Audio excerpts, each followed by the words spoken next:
Welcome to Business Line's State of the Economy podcast, where you'll find insight, analysis, and the story behind the numbers.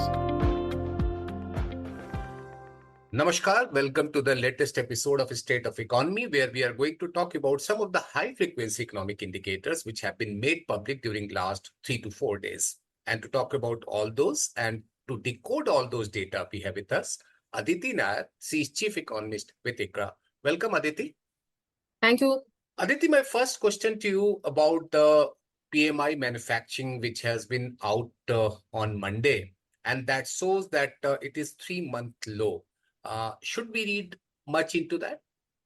See, my sense with the PMI data is that it doesn't always correlate very well with the other high frequencies that we get and the IIP data as well as the GDP data later on.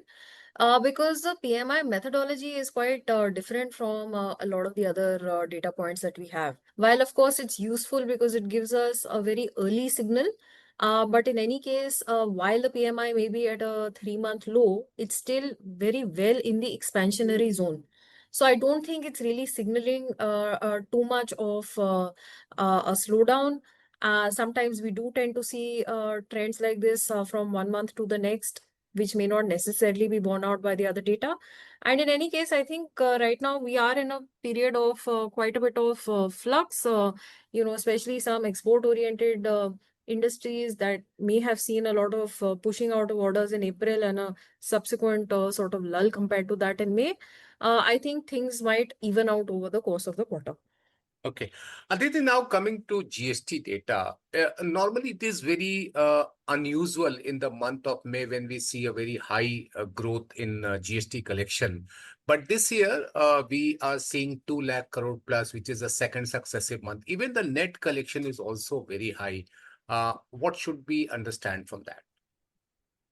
So I think one of the things that may be the case why the May data is so high, the GST data, the collections always reflect the transactions that took place in the previous month. So one thing that had really stood out to us in the month of April was that there was a huge surge in the volume of oil imports as the crude oil prices had moderated. And if you look through the GST data, actually one of the big drivers of the high growth also in YOY terms in the GST is the IGST on imports particularly. I think this is the reason for this high growth in IGST on imports is the fact that the crude oil volumes were very, very high in the month of April. And that could be the reason that the GST growth is so high. Having said that, I think even the other parts of GST which reflect domestic transactions have also done quite well in the month. Okay.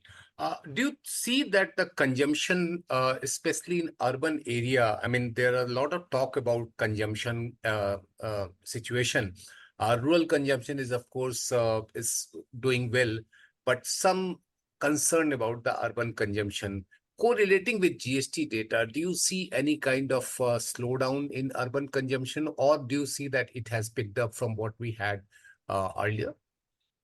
So, it's actually quite interesting when we got the GDP data on last Friday. For the year as a whole, consumption really hasn't done very badly. Whereas we'd been quite concerned through the year that rural was slowly picking up, whereas urban was slowing down, etc. So I think there are too many mixed signals which are coming through the data, very difficult to decipher. Generally, my sense is that rural consumption should do well and be steady this year because the reservoir and monsoon situation should set us up for a reasonably steady rural sentiment and consumption. On the urban side, I think there are some reasons which will lead to a pickup and a couple of reasons which may still keep urban consumer sentiment a little unsteady. The positives, of course, are that we got the big income tax relief which came through in the budget, and that is something which will basically be felt mostly by urban income taxpayers, right? So that is a positive point. Second, we've had the rate cut cycle starting already. We've seen 50 basis points of rate cuts. If you would have asked me in January, I would have said that this cycle is going to be shallow at 50 basis points. That has already happened. But the CPI inflation has fallen so rapidly and is expected to remain sub 4% all through till December of this calendar year, that now we think that an additional 75 basis points of rate cuts is on the cards. So with that, again, EMIs should ease out. And I do think this is something that will support the urban consumption. And of course, the fact that the CPI inflation itself is going to be softer, that is also something that should help urban consumers make decisions, with a bit more of confidence. However, Okay. of course, the global situation is very volatile related to tariffs and some geopolitical issues, etc.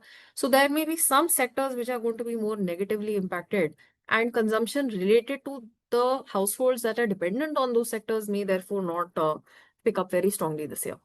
Okay. So you talked about the lower inflation rate. That new data we are expecting on 12th of this month, and expectation is that it will be low.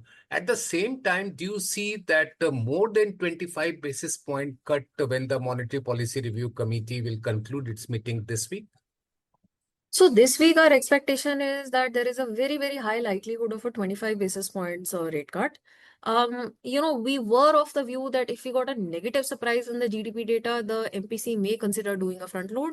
But actually, the GDP data we got on Friday has been better than expected. So our forecast for GVA and GDP growth was the data that has come in was 50 basis points higher than our forecasts.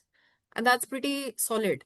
With a 7.4% GDP growth in Q4, I don't think a 50 basis points rate cut can be justified this week. So we think 25 basis points now and another two rounds of 25 basis points each, but spread out over the next three policies, so that the MPC also is able to review the incoming data on both the domestic growth inflation dynamics, but also what's happening in the larger global context. And at the same time, we are seeing some uncertainty on account of this tariff thing, and 90 days period are also going to over soon.